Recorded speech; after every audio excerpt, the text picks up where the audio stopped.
Shalome, shalome. Tunawasalimu tena katika jina la Bwana Yesu Kristo. Tunamshukuru Mungu tena kwa kutupa kibali na neema kuwa ndani ya studio hii za Ndio Gospel TV. Tuna sababu kubwa tena ya kulibariki jina la Mungu. Kwa hiyo bila kukawia, nataka tuendelee pia na mafundisho yetu ambayo tuko tunazungumuza juu ya Pentekoste, na suteme yake tuko tunazungumuza juu ya nguvu mpya. Na tumeona kwamba pointi ya kwanza tumeelewa kwamba Roho Mtakatifu anatupatia ujasiri wa kuishinda dhambi. Lakini leo niko nataka nizungumuze juu ya pointi ya pili ambayo inazungumuza Roho Mtakatifu anatupatia ujasiri wa kumshuhudia Mungu. Roho Mtakatifu analeta ujasiri kwetu wa kuweza kumshuhudia Mungu. Na tutatambua kitu kimoja, Roho Mtakatifu huondoa uoga na kutupa ujasiri wa kuhubiri Yesu.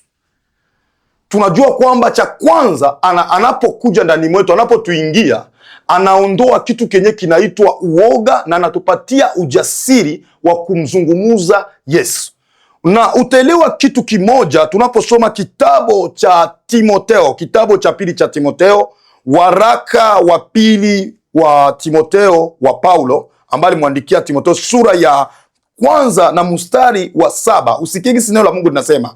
Neno la Mungu linasema, maana Mungu hakutupa roho ya uoga, bali ya nguvu na ya upendo na ya moyo wa kiasi. Sasa tutaelewa kwamba hii roho ama huu Roho Mtakatifu ambaye Mungu ametupatia, cha kwanza sio roho wa uoga. Anapoingia ndani mwetu, cha kwanza anaondoa kitu kenye kinaitwa uoga. Anakupatia ujasiri wa kumshuhudia Mungu sehemu yenye huweziweza kumshuhudia. Anakupatia ujasiri wa kumzungumuza Mungu sehemu ambapo ulikuwa unajua kwamba hautamzungumuza. Na kama tunaweza kuwa tuko na watu wengi ndani ya makanisa na wako na miaka karibuni 10 ndani ya kanisa, lakini ni watu wanaingia na wanatoka na wasikwe na muda kukamata wako wanahubiri watu wengine ili wapate kumpokea Yesu kuwa Bwana na Mwokozi, wao wanawakamata kama vile mambo ya kawaida. Nikutana tatizo kubwa ni watu wanaingia kanisani lakini hawajapewa neema ya kujazwa na Roho. Kwa maana tunapojazwa na Roho, tunapokea mafunuo ya kuifanya kazi ya Mungu jinsi ipasavyo, jinsi inavyostahili. Sasa tunaelewa kwamba anapotujaa, tunapokea zingine nguvu, tunapokea wengine ujasiri wa kushimama mbele ya watu. Tunakiri jina la Yesu Kristo, tunakiri na kusema kwamba amekufa na akafufuka na atarudia tena kuchukua kanisa. Na hii ujasiri ndio inatupatia nguvu ya kushimama hata kwa watu wenyewe wanaona kwamba hawaweza kupokea nguvu. Tunawapatia ujasiri wa kupokea hizi nguvu ili wapate kuelewa kwamba Roho Mtakatifu tuliomupewa sio roho wa uoga. Bwana tusaidie sana.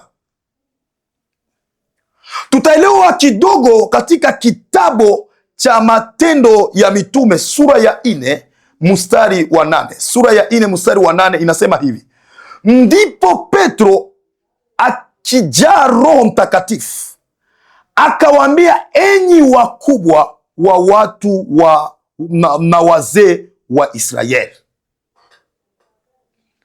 Mwelewa huyu Petro ambaye tuko tunazungumuza. Huyu ni Petro ambaye wakati mmoja alimuuliza Yesu, tumeacha kila kitu chote tukakufuata wewe, kwako tutapata nini? Huyu Petro. Mwelewe kwanza, huyu Petro wakati wanamkamata Yesu alimkana karibuni turu 3. Anasema kwamba amjui huyu Petro. Kwa wengine msema alikuwa ni Petro mwenye iko na Yesu lakini hajajazwa Roho Mtakatifu. Sasa Petro mwenye iko na Yesu alikuwa na maswali mengi.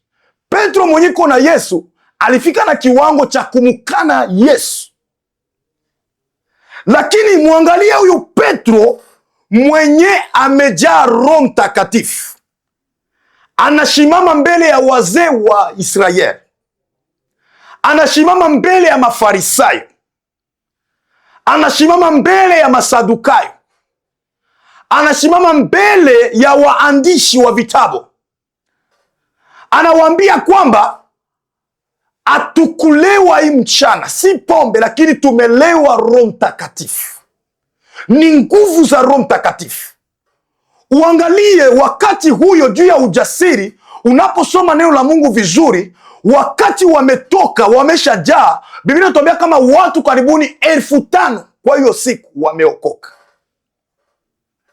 Jua nini watu wameokoka? Kwa maana pana zingine nguvu zenye zilimupatia Petro ujasiri kushimama mbele ya watu wengi na kumshuhudia Yesu. Nataka kuongea pamoja na wewe nikikwambia, kufanya miaka 5, 3, 1 ndani ya kanisa na unashindwa kuihubiri neno la Mungu, unashindwa kuleta watu kwa Yesu, elewa kwamba uko naombesha ufalme wa Mungu, uko naleta shida katika ufalme wa Mungu. Tuelewe kwamba tunapompokea Roho Mtakatifu, tunapopokea hii uwezo, tunapopokea hizi nguvu, zinatupatia ujasiri kwenye uwe uko kazini, uwe uko maeneo popote pale unapofanyia kazi, una uwezo wa kumshuhudia Kristo. Pana wengine wametoka hapa Mwafrika, walikuwa ni watumishi wa Mungu, lakini leo wamefika Amerika, hawamzungumzi tena Mungu. Leo wamefika Europe, hawamzungumzi tena Mungu. Leo wamefika Asia, hawamzungumzi tena Mungu. Hawakujua kwamba malengo yao ya kumjua Mungu na kujazwa Roho Mtakatifu ilikuwa ni kwenda kumtangaza maeneo pote. Kwa maana unaposoma neno anasema kwamba enendeni mukawafanye mataifa kuwa wanafunzi, muwafunze, muwabatize. Bwana tusaidie sana. Na hawa wote hakuna jinsi injili itawafikiria wakati wewe au kamati na hiyo nafasi ya kumtangaza Yesu. Kwa maana Mathayo sura 28 mstari wa 19 nasema enendeni. Neno enendeni, sikia nikwambie, sio kukusi, ni sheria kwa mtu ambaye alipokea Roho Mtakatifu. Ni sheria kwa mtu ambaye amepokea nguvu mpya. Ni sheria kwa mtu ambaye amepokea kitu kenye kuwa nazoea kuwa nacho kwenye maisha, kwenda anamtangaza Yesu maeneo pote anapokwenda. Ukisoma hapo sura ya 4 ya Matendo ya Mitume mstari wa 31, sikia mstari wa 31 jinsi unavyosema: hata walipokwisha kumuomba Mungu mahali pale walipokusanyika, pakatikiswa wote, wakajaa Roho Mtakatifu, wakanena neno la Mungu kwa ujasiri. Kwa wengine msemo, neno la Mungu kama tunalihubiri kwa ujasiri ni sababu Roho ametujaa. Na nakutakia ndugu yangu, Roho akujae ili upate ujasiri wa kumhubiri Yesu, upate ujasiri wa kusema maneno ya Mungu. Mkristo wa kweli hafai kumwogopa mtu wakati wa kushuhudia Yesu. Pana watu wengine juu ya maaibu wanaogopa wenyewe waliwahi kufa. Nisikia nikwambie, ukishaokoka, Biblia inasema kwamba ya kale yamepita, sasa umekuwa mpya. Ndugu Paulo anasema. Sasa usisikie aibu, usisikie aya kutangaza Yesu hata pale kwa wale uliokosea.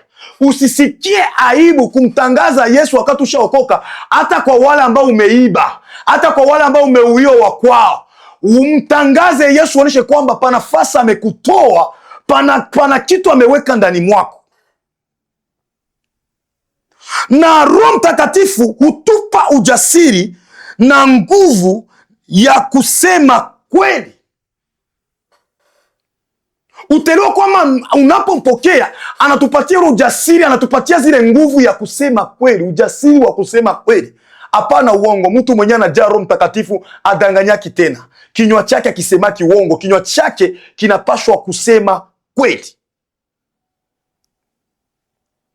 Na moyo wa kusimama kwa Mungu, huyo ni mtu mwenye amejaa Roho Mtakatifu. Kwanza anasema kweli, na moyo wake kila wakati unasimama kwa Mungu, moyo wake kila wakati unamtetea Mungu, moyo wake kila wakati unasema matendo ya Mungu. Naongea na wewe na kuambia kwamba faida ya Roho Mtakatifu ingine ya pili, anatupatia ujasiri wa kumshuhudia Mungu ama kumshuhudia Yesu. Kwa hiyo nakutakia kwenye upopote, huo uko kazini, huo uko kukirafiki, huo uko sehemu popote pale, nakutakia ndugu yangu, mshuhudie Yesu. Kama umeokoka, mshuhudie. Mseme katika hao rafiki zako wenyewe wayamjua Mungu. Kwa hao ambao ulitembeaka nao, mlikuwa mnakunywa nao mapombe, mlikuwa mnalewa nao, mlikuwa mnajikuta mko mnakunywa nao sigara, mnavuta sigara, waambie kwamba Mungu ameniokoa, nataka pia nanyi mumjue Yesu, mpokee Yesu kuwa Bwana na Mwokozi. Wale ambao wangali wanavuta mashisha, waongeleshe, waambie kwamba Yesu anawapenda. Acha hiyo. Mtu anayejazwa Roho akuaki na mipaka, sehemu yote anazungumuza. Kwa wale ambao bado hawajabadilika ndani ya familia, wahubirie, wajue kweli. Hiyo itakusaidia sana kuweza kumshuhudia Yesu Kristo, na Mungu awabariki sana. Baba, katika jina la Yesu Kristo, tunakushukuru kwa maana tunafunuliwa tena jambo la pili ambalo linatuonyesha kwamba Roho Mtakatifu anatupatia ujasiri wa kukushuhudia. Kwa hiyo naombea huyu baba, naombea huyu mama, naombea huyu kaka, naombea huyu dada, wajaze Roho Mtakatifu ili wapate ujasiri wa kukushuhudia mahali kwenye wapo, iwe ndani ya makazi zao, iwe ndani ya marafiki, iwe ndani ya familia. Bwana, wapatie roho ya kujua kukushuhudia, wakutangaze, kwa maana maksudi yako na kinachofanya unashindwa kuja kumkamata bibi harusi ni sababu pana baadhi ya wengine injili haiwafikia. Kwa maana itakapowafikia, hapo itakuwa ni kuja kukamata bibi harusi. Kwa hiyo saidia hii familia, tusaidie sote, tupatie ile nguvu ya kuendelea kukushuhudia na kuendelea kukutangaza kwa wale wasiokujua, katika jina aliyekuwa Bwana Mwokozi wetu Kristo. Amen. Kwa hiyo Mungu awabariki sana. Shalom, shalom.